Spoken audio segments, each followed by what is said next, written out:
This has been perhaps the most challenging week in my fasting journey. What do you do to navigate emotional issues? So on the way home yesterday, I had got into a little fender bender and got home. And as you know, on Tuesday evenings, I normally start my fast around 6 o'clock. And I had to work through a lot of remember our heat model: habits, emotions, access, and taste. So I had to work through a lot of those emotions. And I ended up pushing my fasting window back and back and back. We'll talk a little bit about that as we get into the show tonight. Hey, if you're new to me, I'm Dr. Dwain Woode. That's Wood with an E. The E stands for endocrinology. Here on the channel, I educate, I empower, and I encourage you to take charge of your health and your life, avoid complications, and go to the next level. And in this year, new year, new you. I'm talking to adults with type 2 diabetes who want to put their diabetes in remission, who want to get off of diabetes medications, improve their metabolic health. In fact, who want to reverse their diabetes. That's what we're doing. We've been using this amazing tool called fasting, and I am in the process of another week of fasting, and here we are in our check-in. Glad that you are here. Glad that you're here to hang out with us. As you know what we do, I'm going to spend some time. I'm going to share with you what my blood sugars are doing. I've got my meter over here to the side that's going to show you. I've got my Contour and my Keto Mojo. Over to my right, I have my Dexcom Clarity report that we're going to take a look at here in just a little while. And if you have questions, go ahead and drop those in the comments. Drop those in the chat. I'd love to get to those. If you do have questions, first of all, if you're new, go ahead and put new in the comments because I'd love to welcome you with a hand clap and some music to just say, hey, welcome to the community. If you do have questions, go ahead and put those in the chat because I'd love put a Q in front of it because I'd love to get to those as we get through our show this evening. And hey, before we get into all that, let's go ahead and let's hop over and let's do our check-in. As you know, as I do, three things that I always want to talk about is how I'm feeling physically, mentally, and emotionally. Okay, because those are the three components that tend to cause issues for us as we are working on putting our health on track. And in fact, how we get through the fast depends a lot on these three components that we'll talk about. So physically, I'm actually feeling pretty good. I'm not feeling lightheaded, dizzy, sweaty. I'm not feeling as though I'm having any hypoglycemia or any low blood sugars. You'll see my blood sugars here in just a little while. I am not feeling weak. I am not feeling tired. Right now, in terms of tired, I have been staying up later over the last several days, and so that may be impacting me a little bit, but in general, physically, I'm feeling pretty good. Mentally, I'm clear. I'm not sluggish. I'm not foggy. I have done a good job, I think, of maintaining hydration. See, I've got my mug here that I'm drinking. And emotionally, I think this is the place where I have struggled this week, which we'll talk about here in just a little while. I am much more conscious this week of the pull to break the fast, to not start the fast, to become derailed, get off track, if you will, as we say. So the emotional component we'll talk about here in just a little while as we get into the talk or the discussion for tonight. Well, let's talk a little bit about our blood sugars, my blood sugars. You'll see on the screen that is my Dexcom, and right now the Dexcom says my blood sugar is 92. My Libre says that blood sugar is 80, so they're about 13 points different from each other, which the meters, the continuous glucose meters or monitors, the finger stick monitors, they can be 20% different from each other. and that's still considered to be within the realm of normal for them. Okay, so they can be different from each other. What I want to do is hop over and take a look. In addition to what you're seeing there for my blood sugar on, and that's my Libre that's showing up right now, I do have my Keto Mojo meters, my Keto Mojo, and my contour meter, which is here. I've got my test strips. This one is for blood sugar for the Keto Mojo. I'll put that off to the side. This one is going to be for the ketones. And then, of course, I have test strips for the contour. And as I mentioned before, lots of different Lansing devices, Lancets that I'm going to use. So I'll just grab a couple of these. And I'm going to grab two because just in case one doesn't work, I have another one. So let's go ahead and let's do that now. Go ahead and get a test strip for the contour. Get that one in there. And then we'll start with a test strip for the blood sugar for the Keto Mojo. So basically, the way this works, you tear that apart. And right in there is my test strip. Go ahead and pop that in. And for these Lansing devices, they are spring-loaded. They're spring-loaded. So let's go ahead and I basically turn it this way. And then I break that top part off. And so there's a spring that's right here. And when I press that spring, the lancet will come through here and it will do a finger prick, and then I'll have my drop of blood. So I always use the other finger. So today, let's use this one. I'm going to get a good press on it, and then you may have heard that pop, and there is my drop of blood. I don't usually use this finger, but hey, that works. Let's go ahead and get this on the contour. And you'll see there 94 for the Keto Mojo, and the contour here 96. Okay, and while that's doing that, let me go ahead and open up. This is the lens. This is the strip for the ketones for the Keto Mojo. Let's go ahead and drop that in there. Let's get a drop of blood, and let's get that running. Let's see if I can get. Oops, I think I'll need to do another one. There you go. And that's. I think that should give me enough now. Let's go ahead and get that on. Huh. Okay, so that's not quite working the way. I might have to use a different finger.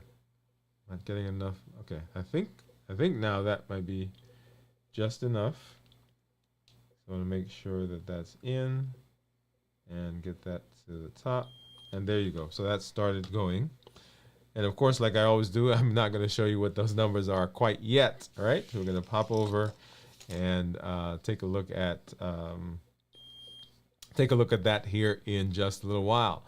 But while that's happening, let me tell you a little bit of a story. So over the last several weeks, I have been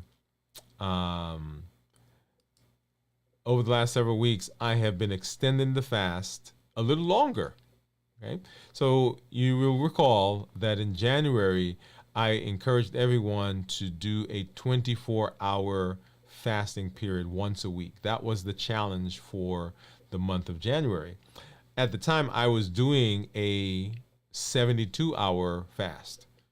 Right? So I was doing a 72-hour fast. We would come on. We were encouraging people to do a 24-hour fast, which is really what we want. Okay? And I was coming and people were doing 24 hours. They had moved beyond 12 hours, 18 hours, 24 hours, 36 hours. I even had a few people that had done 72-hour fasts with me. and I was excited because my weight was coming down, blood sugars were improving, and so several weeks ago, probably 3, maybe 4 weeks ago, I decided that I was getting a little stuck in terms of where my weight was and in terms of some of my other metabolic parameters, right? And we'll share some of those here with you here in just a little while. And so I wanted to push my metabolism a little bit more. And so I actually extended my fast beyond the 72 hours that I had been doing. And I started doing a 96-hour fast. And in fact, one week we did a 102-hour fast. Okay. And we saw some great results. And so my plan over the last week was to get back to kind of that 96 hours, right? So 72 we had done, wanted to do that 96-hour fast. And so that was my plan, to do that starting on Monday, on Monday morning, because I usually start the fast about 1 a.m., 12 o'clock on Monday morning. And then, of course, by the time I get to Friday, we've done our 96 hours and so forth. And that was fine. But there were a lot of things going on this past weekend. And so emotionally, as I said, I did a good job of getting some rest, but was staying up late. And when I got into the fast on Monday, found it a little bit more challenging than I had done before. As you know, also, I have been doing kind of a 16-18 intermittent fasting. And so I decided I was going to push that a little bit more to 24-hour, 23-hour basically. So basically eating one meal per day. And then from that, get into the fast later on, the extended fast. Well, I started fasting on Sunday, as I said. So got to my 24 hours, got on, and you guys remember that we did a show and got on. And so I ate, and that was good. That was fine. And then now on Monday, I said, okay, maybe I'll start on Monday. And I did the 24-hour, and then I ate, right? So didn't quite make it to do beyond 24 hours. But I was trying to do the intermittent fasting, the one meal a day, not an issue. But yesterday was my official, right? And so, we're getting those days, and I'm getting that time in, and that's working. And as you know, intermittent fasting works, right? So you don't have to do an extended fast. Now, you get better results, more profound metabolic improvement as you do the more extended fast. So I had been kind of moving up and moving into, trying to do a little longer fast. Well, on Tuesday, last night, at 6 o'clock was my official eating time. My official fasting time. So from Tuesday evening to Friday evening, that would be my 72 hours. Well, on the way home yesterday, and so this idea of getting into the fast has been on my mind for a couple of days. I've got a thing that I'm doing, a talk that I'm doing tomorrow that I was getting ready for, which is not a big deal, but it is another event. And so I was on my way home yesterday, and I had not eaten, right? Because I'm still in that 24-hour kind of fasting mentality. So I was going from a 24-hour fast into my extended hour fast that would give me my 96. And so I hadn't eaten anything since midnight the day before. So last night would have been 24 hours. And on the way home, wouldn't you know it, got into a fender bender. And that kind of threw things off for me. So I came home and went into the kitchen. My wife was getting ready to do Taco Tuesday, right? So we have Taco Tuesday at the house. I wasn't planning to eat because I was in this fast. But I got there, and there were all these emotions that had been building or were built up because of having the fender bender. And so I came home, and I was fussing at myself. I was annoyed. Got into the kitchen. My wife's making the tacos, and I decided I wanted to be close to the family because there's these emotions that are there. I went and I sat at the table, and everything was great, right? So I'm getting through, and one of the tacos that my son had was a spicy taco shell, and he didn't like it. So he poured all the stuff out of it, ate it with a fork, and he handed his mom a piece or she took a piece, and then he handed me, he's like, Daddy, taste this. And right in the middle of that was that decision that I had to make. And so I ate the taco, I ate the piece of taco. And then so last night, now I'm struggling to get, quote unquote, back on track. And so that was around 6 o'clock, so 6:30, so 7 o'clock. And now I went and got something to eat in the refrigerator. And now it's 8 o'clock, and I went and got a piece of cheese. And now it's 9 o'clock. And what am I doing? What do you guys think I'm doing? That's right, I am medicating with food. Right, because there were those emotions that had been built up. And once I had that first piece of taco, we were off to the races. And so it wasn't until probably about midnight that I was sitting here and I had been processing what was going on. And I was going through all the things that we talk about, the emotional intelligence and where am I and centering myself and all those. And it wasn't until midnight that I was able to then say, okay, that happened. It's done. Now we need to move on and let's do some of the things that we need to do. In fact, this morning I was talking to my son as we went in the car, and I was dropping him off. And one thing that I kind of learned, if you take exams, one of the things that happens is sometimes someone will be taking an exam, and they will have some frustration or on a particular question. They're not quite sure about that question, and so they'll answer the question, and they'll move on to the next question, but their mind is still back there on the last question. And so the next 2 to 3 questions that they answer, actually they get wrong, not because they don't know the answer, but because their mind is still considering the last one. So my son and I were talking about that this morning as we went in the car, because I was explaining to him that it just doesn't just happen with taking an exam. It happens in life as well. So there are times when we begin to perseverate, or our brain is still back there somewhere on something that happens. And so the thing that's present becomes in jeopardy. And so we end up making poor decisions and not being successful here, not because of the circumstances here, but because our brain is still back there somewhere. And so that's what happened. That's what happened with me over the last 24 hours. And so what I want to do today is I want us to talk a little bit about what do we do when we're fasting if we have to deal with some of those emotions, right? So fasting and navigating emotions. Fasting and navigating emotions. So that's our discussion tonight. And it comes from a real place. As you have watched me here on the show, right? So when I come on, we talk about fasting, and we've been doing the discussion about fasting. And a lot of times people think that because I am going through fasting and because I am being successful in blood sugars and all those numbers that we're talking about, that there aren't times of challenge.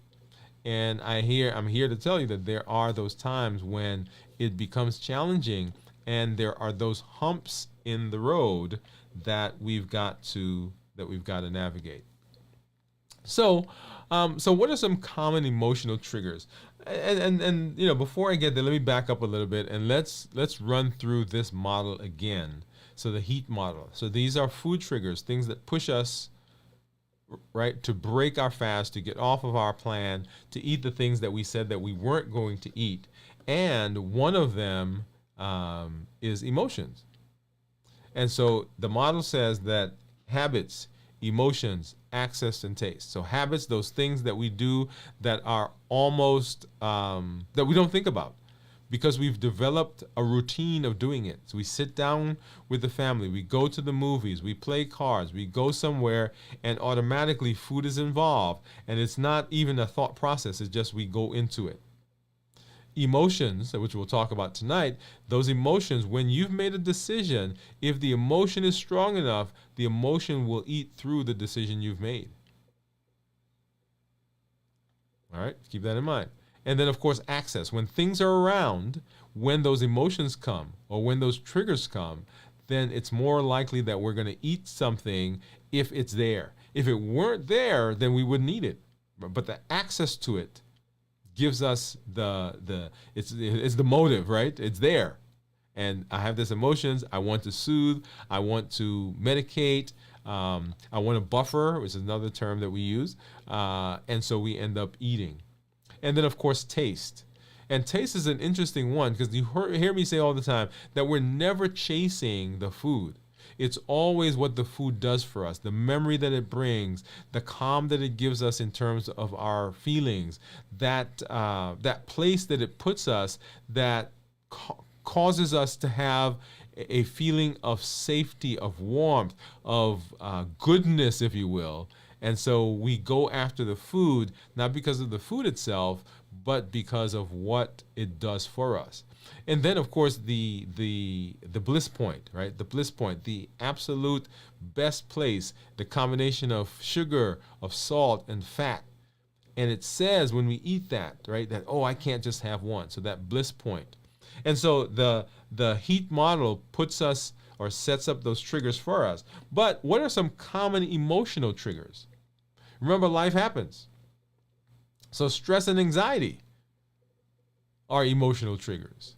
So stresses of the job, stresses of the project that you have to do, stresses of being late, stresses of relational issues, financial stresses, educational stresses, stresses in terms of career, and so many other things that go on in our life, and even stresses about health.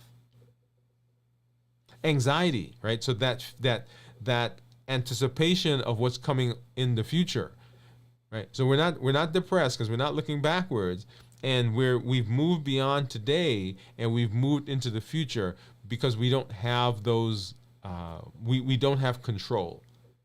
So anxiety. My son and I looked up was it last week? He was doing his devotion in the car as we were driving, and it was about anxiety. And so we looked up to find out of the things that we worry about, what percentage of things happen? What percentage of things happen? And the number that we found, and I had heard a different number before, but the number that we found in our research was that 91.4% of all the things that we ever worry about never occur. 91.4% of the things that we worry about never occur. And so we spend our time, our energy, our emotional our emotional budget worrying about things that never happen. But stresses and anxiety, those are some of the common triggers. Social gatherings and family events. So for me last night, social gatherings, sitting at the table with the family, right? Wanting to soothe, wanting to medicate, wanting to not feel the way I was feeling. And there's that trigger, right? So those social gatherings are triggers as well. And then unexpected life events. Like yesterday for me, the unexpected event of having that fender bender, that set up a lot of emotions. And so we'll talk a little bit about here in a little bit about what we can do to be able to manage those, right? So unexpected life events. So those are some of the common triggers. Well, what's the impact on fasting? If we're having those triggers, the emotional triggers, we end up having emotional eating. That's that idea of the taste, right? The taste and the emotions. Because what that does, it buffers us. One of the points you've heard me make before is that when you're fasting, when you're in the middle of the fast, you now don't have the emotional crutch, if you will. You don't have that buffering behavior that you normally do, and so you've got to face head on the emotions. often we have the food to fall back on. Something happens and we go grab something to eat, something to drink. And so the food is medicating us. But in the midst of fasting, if you've moved those away, moved beyond that, then all that's there are the emotions. And so now finding a way to manage those, right? So emotional eating is a consequence, an impact of the trigger. Breaking the fast. All right, so yesterday, last night, 9 o'clock, I think is what the time was, would have been my 24 hour. If I was going to continue going into a 36, 70, 48, 72 hour. But in the middle of that, in the middle of the emotion, in the middle of sitting with the family, that social cue, I decided I was going to break the fast. Notice I said I decided. So it didn't just happen. It was a decision, cognitive decision. And then, of course, as a result of that, sometimes we feel guilt and frustration because we feel like we failed. We've set this task that we've not accomplished. And so that can set us up now to have even deeper and even stronger emotions. And notice how they build on each other. Something happens. And because of that thing, we decide we're going to buffer, we're going to break the fast, we're going to medicate. And we do that, and now we feel guilty and frustrated because we did it. And in order to deal with that frustration, we end up eating more.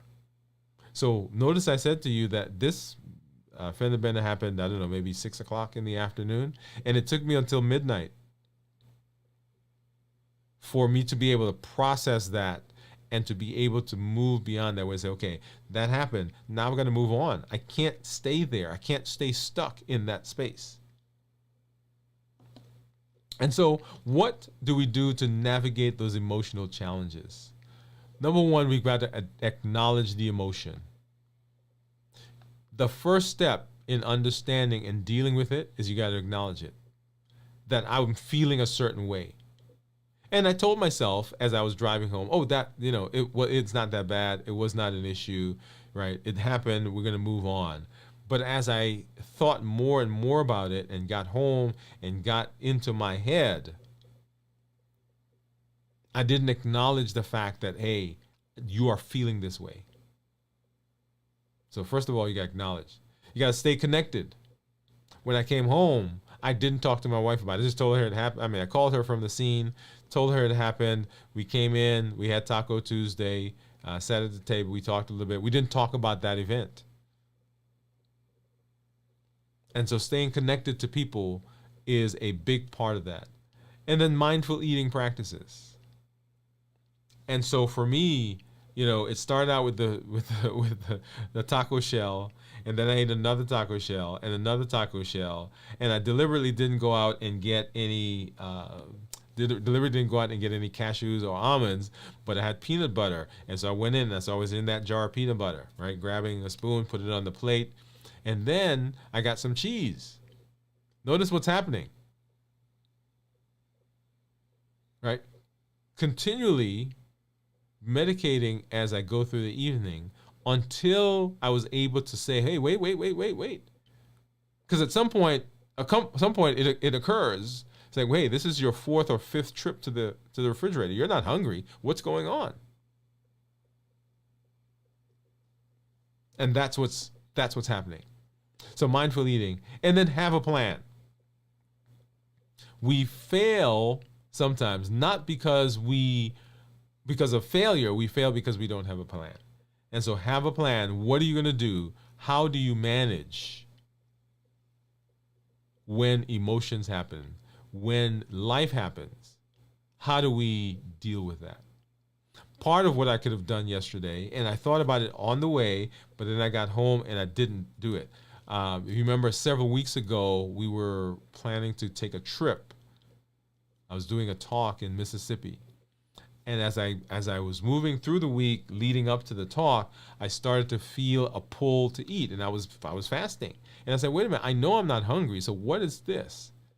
And I was able to recognize at that time that it was the cortisol levels that were building up, that kind of anticipation. And so I went walking. And when I came back, that subsided.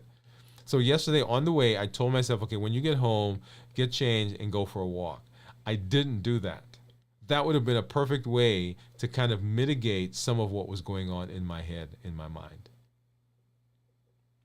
So distraction, exercising, staying connected with people, having eating mindfully.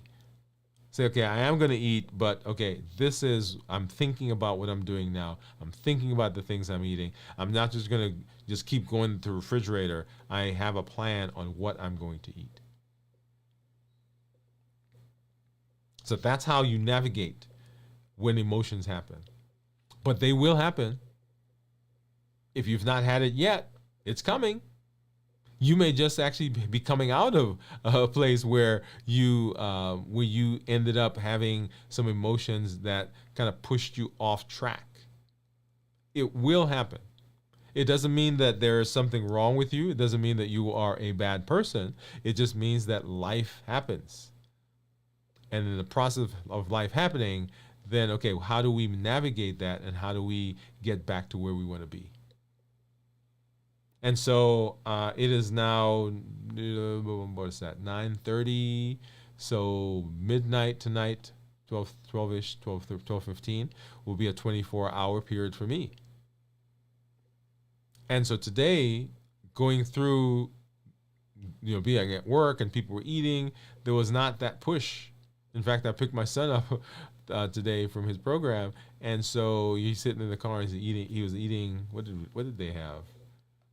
I think it was a bowl, a burrito bowl. They call it something else at the place that he got it from. But he's sitting there eating. Got back to work. The team was eating, and so there was not that push, that pull, because I had now been able to manage the emotions.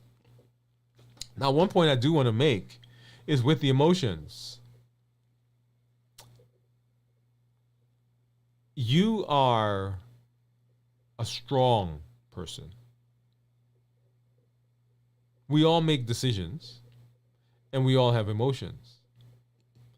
When those emotions come, if we don't have a good way, if we don't have a plan, if we don't have a mechanism, if we don't have a structure of dealing with emotions, then those emotions are going to eat through and break down the walls of the decisions that we make.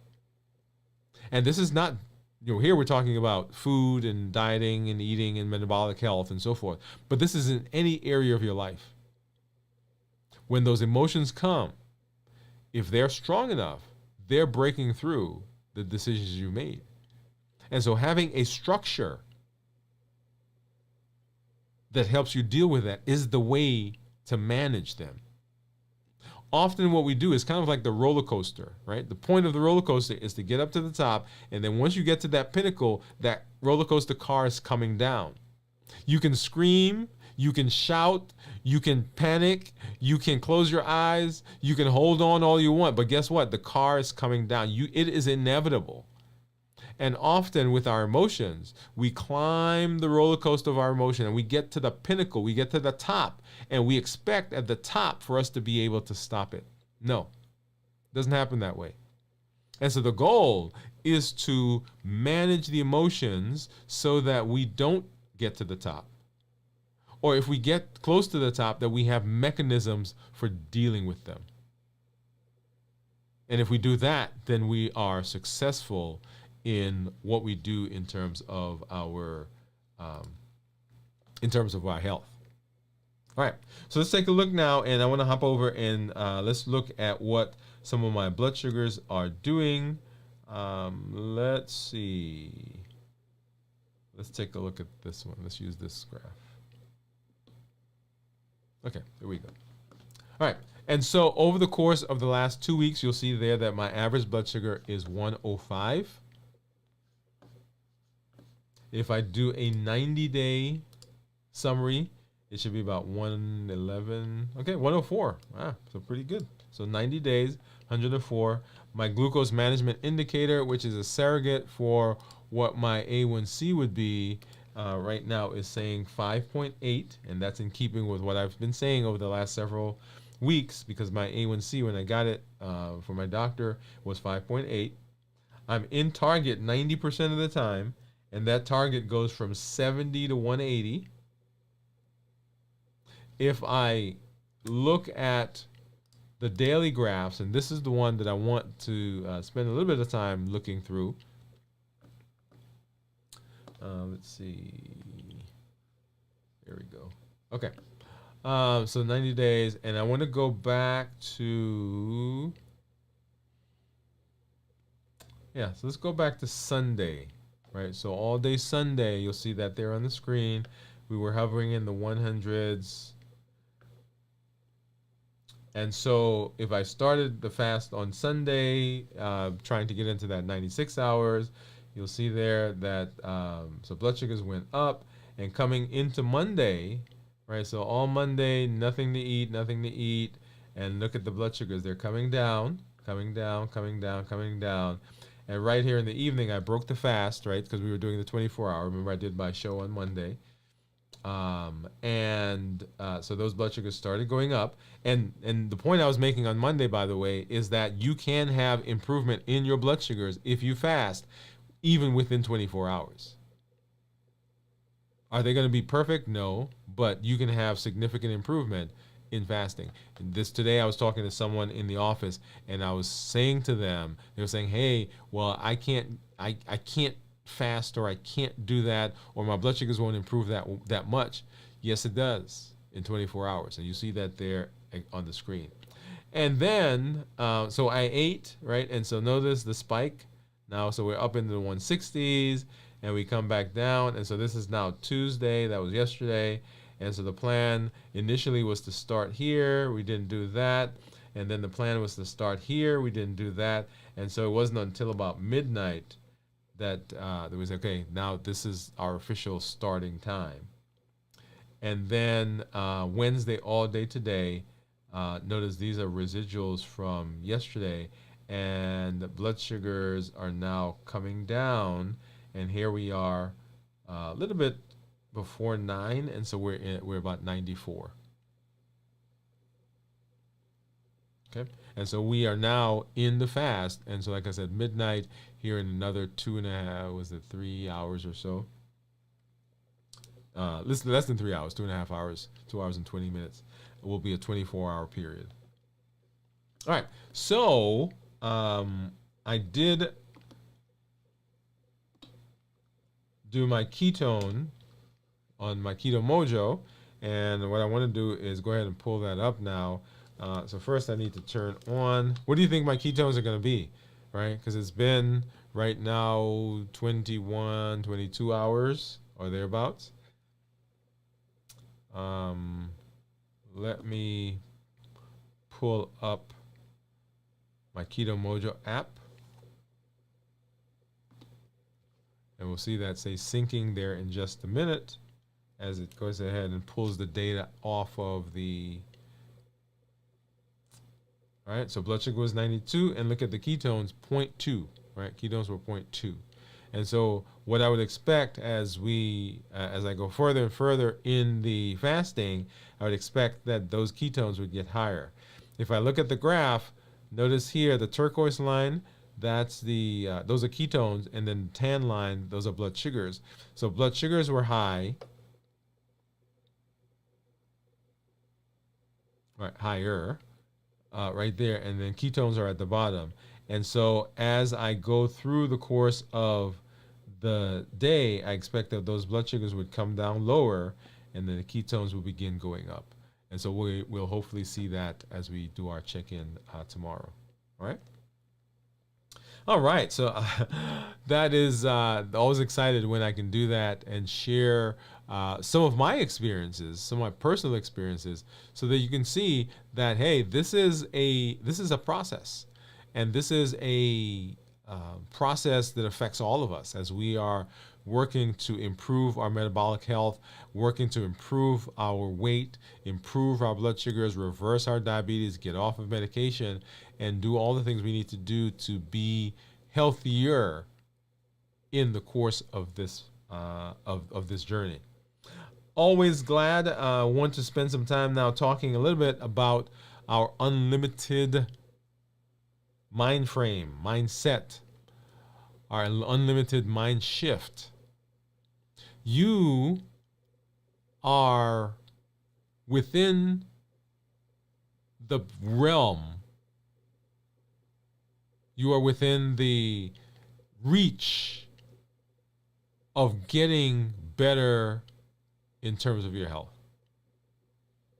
You are in the process of dealing with some things that have been going on in your life. You are in the process of dealing with maybe some consequences of some decisions that you made. You may be on the journey for the first time. You've been just diagnosed with diabetes. You've just had a heart attack or a stroke. You have watched your family members have significant complications from their metabolic diseases. But I want to convince you that you have unlimited potential for improvement. That's what unlimited says. That within our grasp, with our education, with our empowerment, with our encouragement, that we have unlimited ability to make change, unlimited ability to improve, unlimited ability to reverse and to get better. Unlimited. That's what I want you to begin thinking. Not defeated, not I can't do it, not oh my goodness, what am I going to do? Oh my goodness, look at what I did. Or oh my goodness, look at the badness that's going on. But unlimited potential for improvement, unlimited potential for education, for changing your mindset, for being able to say, look at how I have improved my health. And we do that with the Triple E formula for success: education, empowerment, encouragement.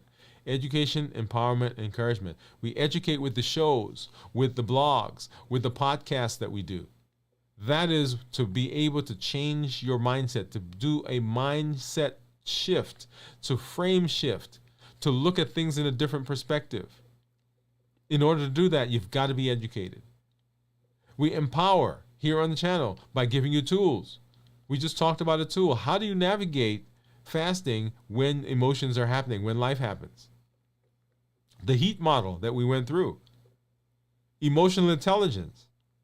How do you deal with that? How do you manage? How do you become aware of where you are so that you can then make a decision on making a change or make a different decision to go down a different road? Notice yesterday, as I told my story, it took me that long to be able to navigate through that process. And it took a lot of thought. Okay, what's going on? What am I feeling? What are these emotions? What are these triggers? What are these things that are driving me to now buffer or medicate? And then encouragement comes from the community that you are a part of.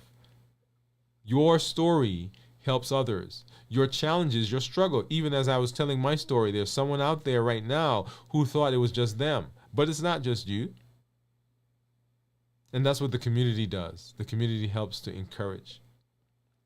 Remember the HEAT model, the things that push us, the triggers, our habits, our emotions, our access, and our taste.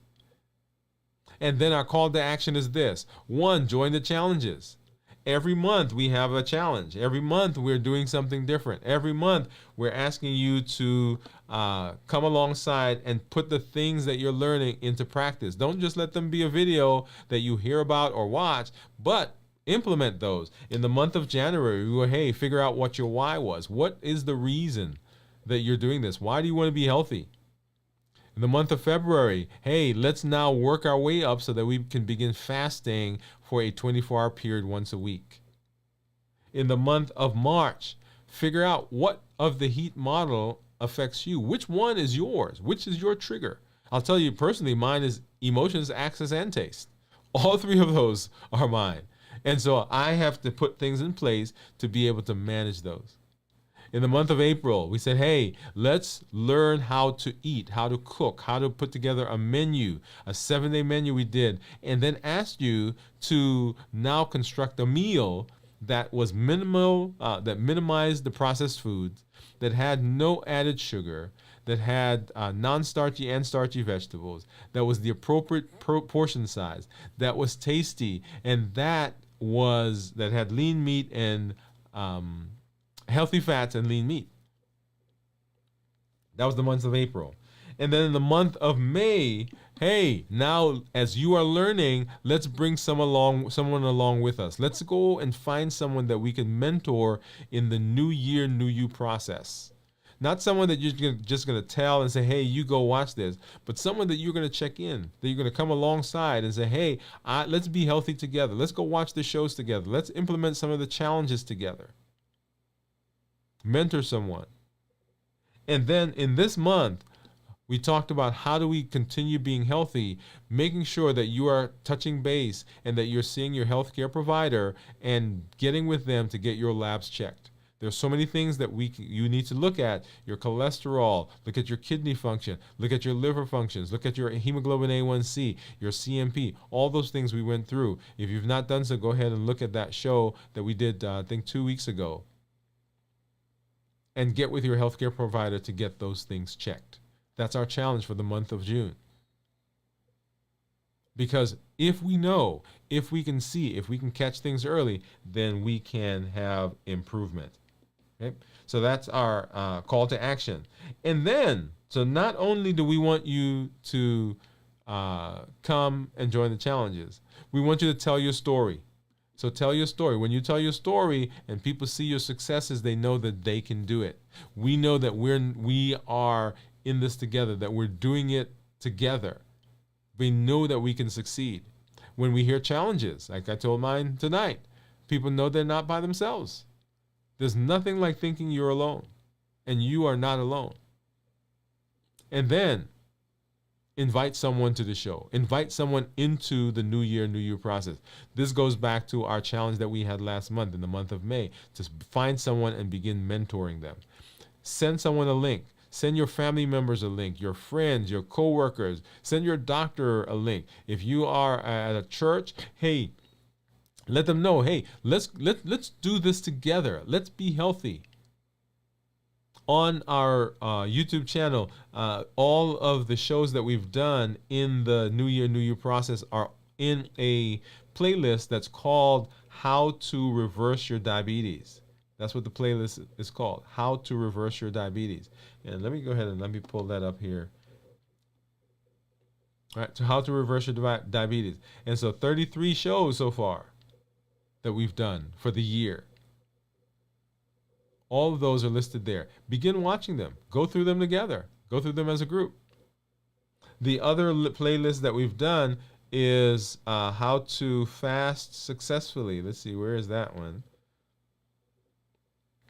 How to Fast Successfully. We also have one that's called How to or Fasting for the Beginner. Right. So here's the How to Fast Successfully. Yeah. All right. How to Fast Successfully. This one actually has 40 in the list, and we've actually done more than that. So I'm gonna get back in there and add all the others. Right. So we do about 4 shows a week, y'all. So those are all there. So you can get there and you can watch those and you can begin learning from what's happening. So that's our call to action. So glad that you're here. So glad that you were able to join us, and so glad that I can share with you, because you are part of my community. Right. So for all those of you out there, I do see a lot of folks, several people that are out there on our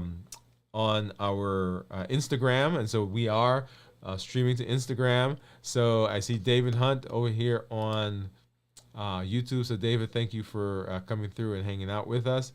He said, we are live. Yes, we are. Right. We are live. And then over on Instagram, several folks that are out there, thank you for joining us tonight as we walked through this very important topic on how do we navigate fasting when emotions are happening. All right. As I always say, y'all, glad to be able to hang out with you. This is Dr. Dwain Woode. That's Wood with an E. The E stands for endocrinology. Here on the channel, I educate, I empower, and I encourage you to take charge of your health in your life, avoid complications, and go to the next level. And in this year, new you. I will see you tomorrow at our check-in, and then throughout this week, and then on Monday, we'll see you at our show, 7 p.m. Central. Good night, everybody. We'll see you tomorrow.